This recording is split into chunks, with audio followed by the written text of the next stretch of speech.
bà chẳng tụ so mới ní nhưng ăn thà y y bà chúng ta tụ so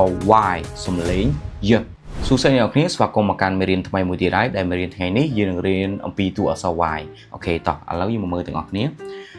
chúng quốc ca xe tụ so y vẫn cứ dương chấp đam đại ca cùng một tật trade bịផ្នែក ខាងលើ មក ផ្នែក ខាងក្រោម បែប នេះ ចំណែក ផ្នែក ខាង ស្ដាំ វិញ គូ ដូច គ្នា ហើយ យើង គូ ទៅ ខាង ក្រោម មួយ អញ្ចឹង នៅ ពេល ដែល អ្នក គ្នា គូ តាម បែប នេះ នឹង ទទួល បាន តួអក្សរ y ធំ ចំពោះ តួអក្សរ y តូច វិញ គឺ អ្នក គ្នា ចាប់ផ្ដើម ដោយ ការ គូ បន្តិត trade ពី ផ្នែក ខាង លើ មក ខាង ក្រោម បែប នេះ បន្ទាប់ មក ទៀត ផ្នែក ខាង ឆ្វេង វិញ គូ មក ក្រោម ដូច គ្នា ហើយ ឲ្យ ហួស ទៅ ក្រោម បន្តិច នៅ ពេល ដែល អ្នក ទាំង អស់ គ្នា គូ បែប នេះ នឹង ទទួល បាន តួអក្សរ y តូច ចំពោះ ការ អាន ប្រកប និង បញ្ចេញ សលេង វិញ តួអក្សរ មួយ នេះ យើង អាន ថា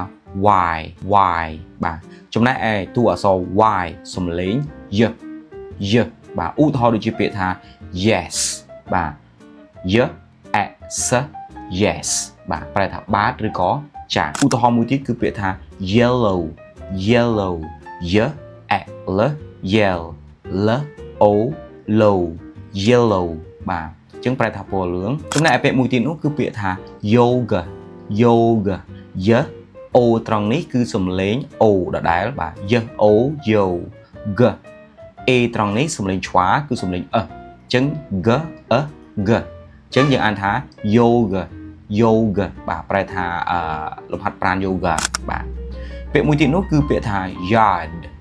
yard y a d yard បាទប្រែថាសួនច្បារចំពោះពាក្យទាំង4អំបញ្ញមិញទី1គឺពាក្យថា yes y s yes មួយទៀត yellow y l yell l o low បាទមួយទៀតគឺ yoga y o yo g g yoga បាទមួយទៀតគឺពាក្យ yard y a d yard